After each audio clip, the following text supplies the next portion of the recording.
Now, do I know if a call for an uprising is saved? No, I don't know. That's between him and God. But I can tell you this. He is either A, not saved, or one of the most spiritually weak Christians I've ever seen in my life who doesn't produce spiritual fruit.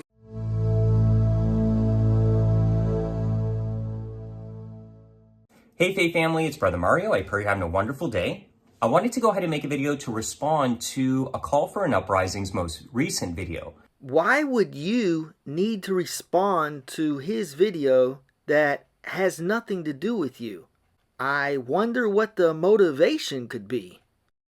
In it, as you're going to see, I'm going to play for you a short little clip from it. He has the courage to be vulnerable, open, and honest about his personal struggles. This has nothing to do with a call for an uprising or his courage or struggles or anything else. This is solely about Mario attempting to manipulate his audience to equate himself in his own struggles with a call for an uprising and try to make himself relatable and even try to get on a call for an uprising's good side so that maybe he can attach himself to a call for an uprising's channel just like he tried to back in 2016. But a call for an uprising already knows you're a phony and wants nothing to do with you. He never did. And in fact, his personal struggle is something that I've struggled with, and I'm sure many of you do as well. And so when I heard this, I thought, man, what an amazing opportunity. Yeah, an amazing opportunity for you to manipulate your audience and try to exploit a call for an uprising, using his name for views while you virtue signal to your viewers how much you understand him and relate to him, and another attempt to build yourself up to regain public trust. This is yet another attempt to make himself look like the good guy. He's like a politician. To open up this discussion with brothers and sisters in the body of Christ about this very real struggle for many of us. I personally have been going through a healing journey in this area. So a call for an uprising is dealing with something, and Mario wastes no time to make it all about himself. Mario's that guy or girl, don't want to discriminate. I know there are lots of female narcissists out there as well. So Mario is that person that anytime you bring up an issue or a problem, they have to top it. If you say you've been stressed out lately because of X, Y, and Z, Mario would be like, you think you got it bad? I'm dealing with Q, R, S, T, U, V, W, X, Y, and Z. He's that guy who won't lend an ear when something's wrong with you because he's too busy redirecting the conversation back to himself. I think my new nickname for Mario Bryson should be Mario, you think you got it bad? Bryson. I seeked Christian counseling and still receive it today in order to deal with this and continue to heal this area. Just like I said, this was supposed to be about a call for an uprising's struggles, but he's making it about himself. And he's talking about how much he's grown because he wants to win back the trust from all the viewers who left after he got exposed. He always has an agenda. That's why I keep making all of these videos to expose him. I talked about it in a video that I'll leave pinned up for you in the YouTube comment below. See how easy it is to identify his patterns? Now he's using this A Call for an Uprising video to promote his channel. He is not the least bit concerned about anyone else's struggles. The only struggle he worries about is his own struggle for attention and adoration. If you're watching on Instagram, you'll have to go to my YouTube channel to find this video. But it's a video where I discuss how I've struggled with this as well. Again, he's just trying to paint a picture of him as the good guy who has overcome his struggles, all to earn back public trust. Now, some of you might be finding this a little strange. You know, me and A Call for an Uprising historically have not always gotten along. Actually, you're the one who didn't get along.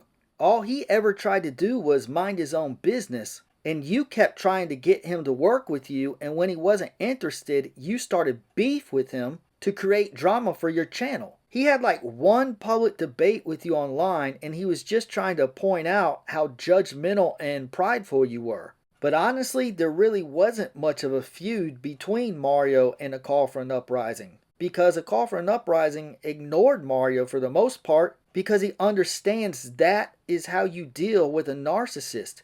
You simply don't give them attention. But hell had no fury like a narcissist ignored, which is why Mario made videos where he was going off like a mental patient on A Call for an Uprising.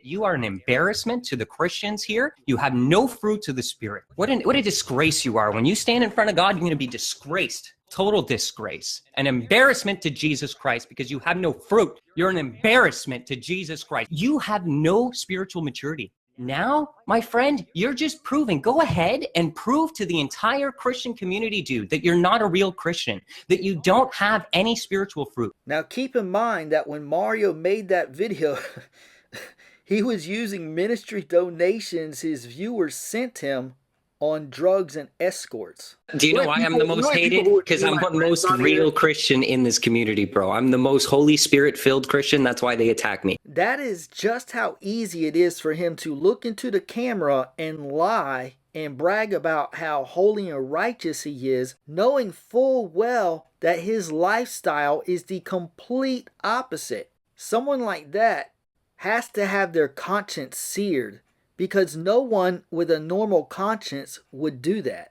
I just want to say, I'm done with that. I'm not here to fight. Of course, you already lost, and you have no leg to stand on. I'm not here to cause division. Look how virtuous I am! This is just more of him trying to create the image that he's changed to win back public trust. That's all this is. The Bible is very clear that we are called to love our brothers. And, sometimes we don't agree on everything. And sometimes you can get two passionate guys who, can go and butt heads a little bit. And typically in the past, that's been me in A Call for an Uprising. But actually, more like you trying to headbutt him and him swatting you away like a fly and then going about his business. I'm not here anymore to engage in any of that. Yeah, I would think not, since you already made a fool out of yourself, telling him he's not a true Christian because he doesn't have spiritual fruit. Now, do I know if A Call for an Uprising is saved? No, I don't know. That's between him and God. But I can tell you this. He is either A, not saved, or one of the most spiritually weak Christians I've ever seen in my life who doesn't produce spiritual fruit. Then you got caught for having nudes of your godly bros on your phone. Only God knows what was going on off camera at your private in-home Bible studies. And to the left here is Eric, the one Mario had nudes of on his phone. They look like a knockoff boy band from the 90s. Of course, Mario would be the lead singer. Boy, you're the one for me. E-R-I-C. Let's start a men's ministry. This is not your typical men's ministry. We're looking for a particular type of men. And so the type of man that this ministry is looking to help disciple are men like us. Part of what we're going to be showing you here is me and Eric, because God is in our lives now, are finally manning up. With everything going on in the world right now, I think it's important that we unite on things that are important like this. I'm not going to be spending time being immature or childish. Our sanctification, our healing, and our relationship with Jesus Christ. Now, the number one priority, of course, is godly training in righteousness. And so let's go ahead and listen to A Call for an Uprising courageously. Oh, he's so glad to have your stamp of approval, Mario. He really values your insight and wisdom. Share with us in a vulnerable, honest way what he's dealing with. I know I probably don't sound very good either.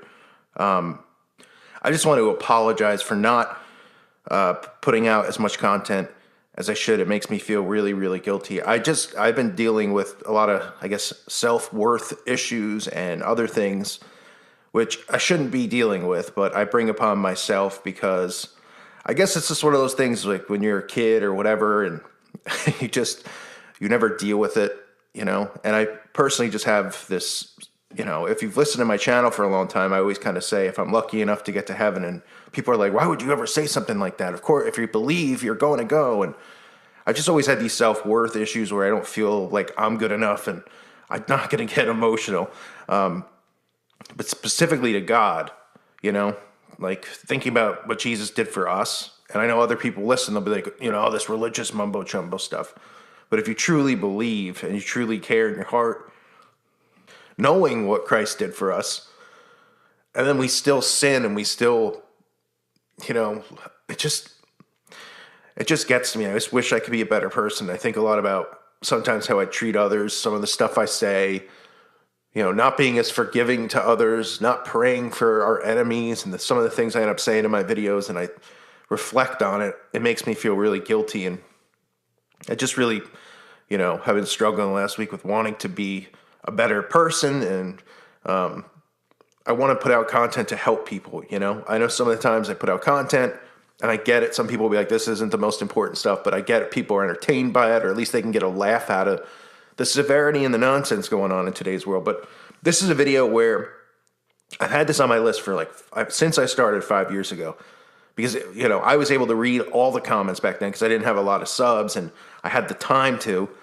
And a lot of people would message me about generational curses. And all right, so there you have a call for an uprising expressing to you very courageously what it is that he deals with. A call for an uprising is not dealing with low self-esteem issues like Mario is trying to say here. He's dealing with the realization that we're not good and we don't deserve what Jesus did for us. That is the self-worth he's talking about. Not the kind you worry about if people like you or not. And this is something that I deal with, and I'm sure many of you as well. You're sure many of us struggle with this as well? All believers, every single one who has begun to grasp what Jesus did on the cross for us, feels unworthy. This is not a self-esteem issue like you're trying to turn it into in an attempt to relay it back to you and explain how your low self-esteem caused you to do drugs and buy escorts with donation money and have nude pics of men on your phone. You are taking what a call for an uprising said out of context and trying to force it to fit your sob narrative you continue to peddle on YouTube and whatever social media platform you're using that week. This is something that is very common, and he's right. Biblically speaking, generational curses is a reality. Now Mario's bringing up generational curses because he wants to explain how generational curses contributed to his addiction, which then led to starting up a scam ministry on YouTube. And in fact, a very interesting thing is that modern day psychology has just caught up to what the Bible has been saying for a long time. The Bible talked about the fact that generational curses, sins, could be passed down from generation to generation. Modern day science obviously doesn't call it generational curses, it's called generational trauma. So they do recognize that, for example, if you have many alcoholics in the family, you look at your family tree and you go up and there's a lot of alcoholism, drunkenness, that sin has a higher percentage chance of being your sin. So you had a bunch of con artists in your family tree? The sin that is besetting to you, the one that so easily entangles you, like it did the rest of your family members. Now, it doesn't mean that that's going to happen, but you are predispositioned to the enemy using this vulnerability that is found, I believe, genetically in the family through the line in order to attack you. And so, very important that we, when we become Christians, break that curse. And that's something that I've done in my life. I've healed the trauma. I've broken the curse. He's saying that he's healed the trauma and broken the curse as a way to try to win back public trust and repair his reputation. That's all this is about. He always has an agenda underneath his messages. Now, let me share with you what it is a little bit that I deal with. Of course, Mario...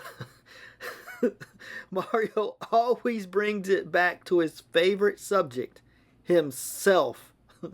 This was supposed to be about a call for an uprising struggles, but he's turned it into the Mario show, as usual. And have been in the process of being healed by Jesus in. And that is self-worth issues, exactly like a call for an uprising. He doesn't have self-worth issues. Stop manipulating what he said to fit your agenda. He said he doesn't feel worthy of what Jesus did on the cross. Neither do I.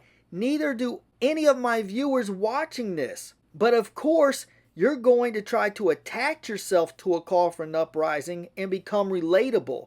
Because this is a strategy on your part to try to befriend him so you can try to use him for his channel again. You already tried this once and it didn't work. And it's not going to work now. A call for an uprising doesn't want to be your friend. He's not your ally. He doesn't consider you a brother. He doesn't want you trying to associate with him or attach yourself to him in any way. I never feel good enough, you know? Well, I'm getting better. That is where I was really badly 2 years ago. But a lot of Christian therapy, counseling, talking it out, help from my pastor, being in Christian community, focusing on the Lord has done wonders. Wonders? Do I even need to say anything at this point? If you've been following my videos, you already know by now exactly what I'm going to say because you can recognize the patterns for yourself. This is just more of him trying to convince viewers that he's changed and not the same person he was 2 years ago. He wants you to think he's changed so you'll learn to trust him again and start sending donations to him again. All of these videos are pitches. He's pitching himself to you as a changed man and needs for you to believe him. So you'll follow and help him build his fake ministry back up. In this area. And I'll share with you how it is that I've walked through that process and how to heal those wounds. Oh, will you? Will you drop us a nugget of your wisdom? Again, this is more self-promotion. He wants you to watch his channel and give him views and watch time as he is trying to build his ministry scam back up.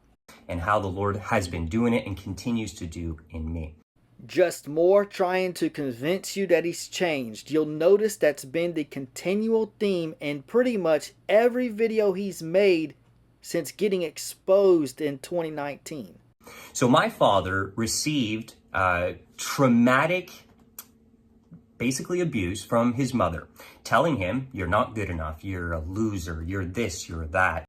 Okay.